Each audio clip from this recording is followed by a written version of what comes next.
Hello students, कैसे हैं आप सभी। उम्मीद है सभी अच्छे होंगे घर पे। ओके डियर स्टूडेंट, आज हम क्लास 10th फिजिक्स का चैप्टर 11 स्टार्ट कर रहे हैं, that is human eyes and colourful world. चलिए देखते हैं इस पूरे चैप्टर में हम क्या पहले पढ़ने वाले हैं और इस चैप्टर को पढ़ने का हमारा ऑब्जेक्टिव क्या है। देन हम वन बाय वन सारे टॉपिक को पढ़ेंगे। सबसे पहले आप यहाँ ये पढ़ेंगे कि हमारे आइज़ में लेंस होता है, जो कि आप जानते हैं उसका फंक्शन क्या है, वो कैसे बिहेव करता है, फर्स्ट थिंग। सेकंड, आइज़ के कुछ डिफेक्ट होते हैं, मायोपिया, मेट्रोपिया, ऐसे कुछ डिफेक्ट्स होते हैं। तो लेंस की मदद से, जो कि चैप्टर नंबर 10 में आपने लेंस के बारे में पढ़ा, फंक्शन ऑफ लेंसेस पढ़े, उन लेंस फार्मूला से काफ़ी न्यूमेरिकल्स आपने सॉल्व किए। तो उसकी मदद से आप देखेंगे आप कैसे विज़न को करेक्ट कर पा रहे हैं, जो डिफेक्ट्स हैं उन्हें करेक्ट कर पा रहे हैं, वो भी हम सीखेंगे। देन इस चैप्टर में हम कुछ नेचुरल फिनोमेना ऑफ लाइट्स भी स्टडी करेंगे, जैसे कि scattering of light, splitting of white light, why sky appear blue, formation of rainbow. These all we will study in this chapter.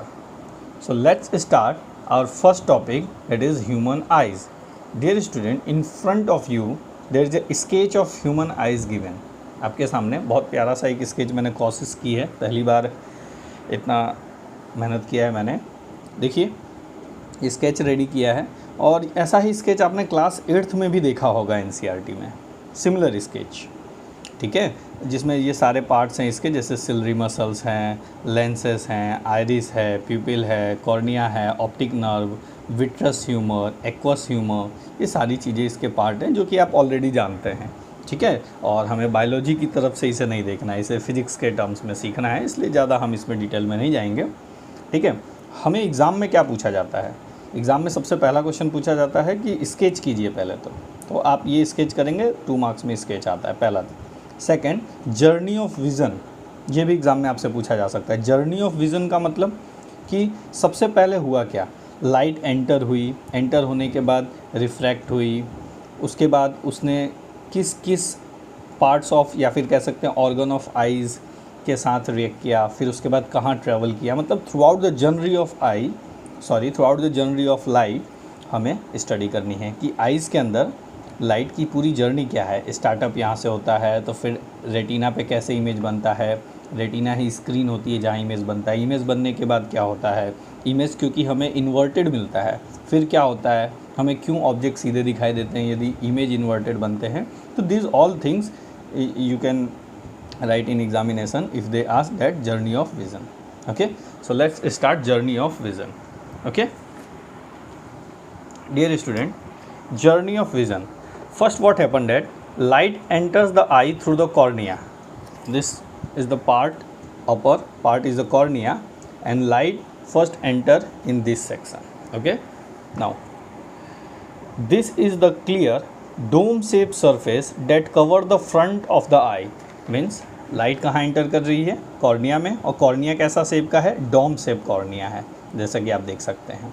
Okay, इसमें सबसे पहले लाइट एंटर करती है। Then from the cornea, cornea के बाद the light passes through the pupil, cornea के बाद light प्यूपिल में आएगी। डियर स्टूडेंट, उससे पहले आप देखिए प्यूपिल और कॉर्निया के बीच में आप देख रहे हैं एक्वस ह्यूमर है। ये एक प्रकार का फ्लूइड होता है, लिक्विड फ्लूइड होता है, जेली टाइप सब्सटेंस होता है, ठीक है।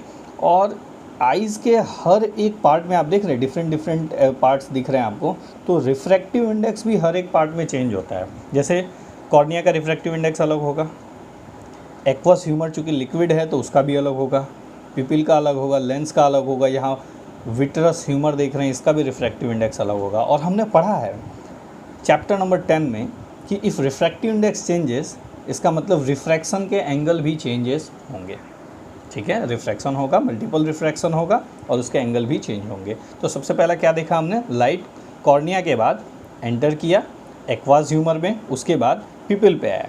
तो from the cornea the light passes through the प्यूपिल, ठीक है। प्यूपिल में आप देखेंगे ऊपर आइरिस है, दिख रहे हैं आपको, आइरिस दिख रहा है। देन कलर पार्ट होता है आइरिस के अंदर, है ना, पिगमेंट्स की वजह से। सो द आइरिस और the colour part of your I control the amount of light passes through the प्यूपिल, है ना। प्यूपिल से कितना ज़्यादा लाइट पास होगा वो कौन कंट्रोल करेगा, आइरिस और कलर पार्ट कंट्रोल करेंगे।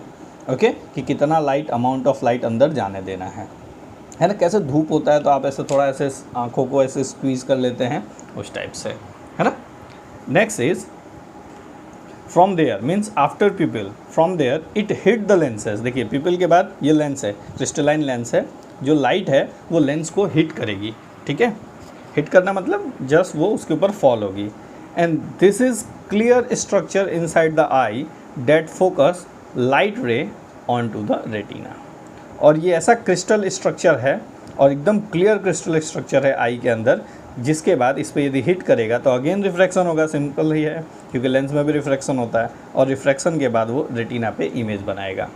Okay, now next, light passes through the वर्टियस ह्यूमर, मीन्स यहाँ के बाद वर्टियस ह्यूमर में जाएगा। और वर्टियस ह्यूमर क्या होता है, ये आई बॉल जो आपको दिख रहा है, इसको एकदम स्फेरिकल स्ट्रक्चर बनाए रखने के लिए विट्रस जो ह्यूमर है वो हेल्प करता है। एक जेली सब्सटेंस होता है that fill the centre of eye, इस आई के सेंटर के अंदर फिल रखता है, और it help to keep the eye round in the shape, eye round ही रहे शेप के अंदर, उसमें उसकी मदद करता है। क्लियर बच्चों, थोड़ा सा मैं और इधर कर देता हूँ ताकि आपको वापस से दिखाई दे, है ना, ज़्यादा डाउन हो गया था। फाइनली विट्रस लिक्विड के पास जाने के बाद रेटिना पे इमेज बनता है। तो finally the light reaches the retina, this is the light sensitive nerve layer that lines the back of the eye, here the image is inverted. मतलब कि जैसे विट्रस ह्यूमर के बाद इमेज कहाँ बनी, रेटिना पे। ये एक प्रकार का स्क्रीन होता है हमारे आइज़ के अंदर जहाँ पे इमेज बनती है। ओके, और यहाँ इमेज कैसी बनती है, इन्वर्टेड इमेज बनती है। मैं आपको दिखाता हूँ इन्वर्टेड इमेज कैसी बनती है। ये देखिए, सपोज ये एक ऑब्जेक्ट है, दिख रहा है आपको, ट्री, और ये हमारा आई मैंने ऐसे रफ डायग्राम ऐसे बनाया हुआ है। ये हमारा लेंस हो गया, ये कॉर्निया हो गया, है ना, ठीक है, आइरिस भी लगे हुए हैं, और ये पीछे ये आपके स्क्रीन की तरह काम करेगा रेटिना।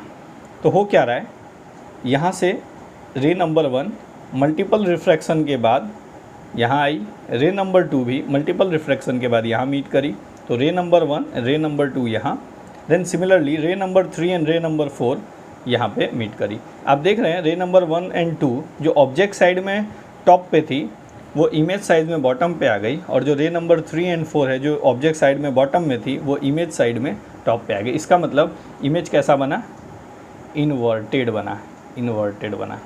देख रहे हैं, रेटिना पे इमेज ऐसे ही इन्वर्टेड बनता है। तो इफ एग्ज़ाम में पूछा जाता है कि इन्वर्टेड बना, उसका डायग्राम बनाइए, तो आप ये डायग्राम आप फुलफिल कर सकते हैं। हालांकि कभी जनरली पूछा नहीं जाता, ठीक है, पर ये डायग्राम आप अपने ब्रेन में रखिए, ऐसे ही इन्वर्टेड इमेज बनता है। क्लियर। नाउ ये जो इन्वर्टेड इमेज बना, इसके बाद क्या होगा, तो the optic nerve is then respond, ये जो आपकी ऑप्टिक नर्व है ये रिस्पॉन्ड करेगी और ये एक सिग्नल ऑब्टेन करेगी और उस सिग्नल को भेजेगी ब्रेन में। ब्रेन के किस हिस्से में भेजती है, उसे कहते हैं विजुअल कॉर्टेक्स, ठीक है। तो the optic nerve is then respond and carry the signal to the visual cortex of the brain. Okay, now the visual cortex turns the signal into images, बाद में उस सिग्नल को इमेजेस में convert कर देती है। कौन कन्वर्ट करती है, विजुअल कॉर्टेक्स। कहाँ पे है, ब्रेन में है, ठीक है। और उसके बाद आपको विजुअल्स दिखाई देते हैं, विजन दिखाई देता है। क्लियर। तो यही एक लेआउट है, इस लेआउट को आप ध्यान रखेंगे। पहले तो इस पिक्चर को याद रखेंगे, उसके बाद ये कंप्लीट 6 पॉइंट में लेआउट आपको दिया गया है जर्नी ऑफ विजन, कि सबसे पहले कॉर्निया के अंदर एंटर हुआ, उसके बाद कॉर्निया के बाद पिपिल में गया, पिपिल अमाउंट ऑफ लाइट कितना एंटर करना है उसे कंट्रोल करेगी। उसके बाद उसने लेंस को हिट किया, लेंस को हिट करने के बाद सीधे लेंस, अच्छा लेंस फोकस कहाँ कर रहा है, तो लेंस फोकस कर रहा है रेटिना पे, ध्यान रखना है। उसने लेंस को हिट किया, लेंस के हिट करने के बाद वर्टियस ह्यूमर नाम का एक जेली सब्सटेंस आता है जिसे हम वर्टियस ह्यूमर कहते हैं, जो कि आपके आई को राउंड शेप में रखने के काम आता है ना। तो उसके थ्रू पास होके कहाँ जाता है, रेटिना तक पहुँचता है। Finally it reaches to the retina. और रेटिना पे जो कि आपका एक स्क्रीन की तरह काम करता है, काफ़ी सेंसिटिव नर्व की लेयर होती हैं, लाइंस होती हैं वहाँ पे, इमेज कैसा बनता है, इन्वर्टेड इमेज बनता है डियर स्टूडेंट। फाइनली ये जो इन्फॉर्मेशन है, जो इन्वर्टेड इमेज बना, उस पर कौन रिस्पॉन्ड करता है, optic nerve. Optic nerve is finally respond, और उस जो रिस्पॉन्स आया है वो एक इलेक्ट्रिकल सिग्नल के टर्म में होता है, और वो जो सिग्नल है वो ब्रेन के विजुअल कॉर्टेक्स में जाता है। और वो विजुअल कॉर्टेक्स बाद में उस सिग्नल को अगेन कन्वर्ट कर देता है इमेज के अंदर, और फाइनली आपको विज़न क्लियर होता है, जो कि आप इस डायग्राम में देख सकते हैं। ये इन्वर्टेड, और बाद में इस तरफ ऑप्टिकल नर्व होगा। ऑप्टिकल नर्व ब्रेन के विजुअल कॉर्टेक्स में जाके सिग्नल को क्लियर कर देता है कि भाई वहाँ पे एक ट्री है, और जो उसका एग्जैक्ट शेप एंड साइज क्या है उसको बता देता है। यहाँ आप देख रहे हैं कि इन्वर्टेड तो है ही, स्मॉल भी साइज में होता है, पर वही आप देख रहे हैं कि जो सिग्नल गया है वो ब्रेन खुद उसको करेक्ट करता है, और करेक्ट करके उसको एक्चुअल साइज़ बताता है। ठीक है, तो ये टेंशन लेने की बात नहीं है कि उल्टा है, इन्वर्टेड है, स्मॉल साइज है, फिर हमको क्यों नहीं दिखाई देता, स्मॉल मतलब क्या, वो सच में बहुत ज़्यादा बड़ा है। तो ऐसा नहीं है बच्चों, ठीक है, वो ब्रेन उस चीज़ को ऑटोमेटिकली करेक्ट कर देता है। ओके, तो यही था आपका first topic, human eyes. Next class में बच्चों हम पावर ऑफ अकोमोडेशन की स्टडी करेंगे। Okay, thank you.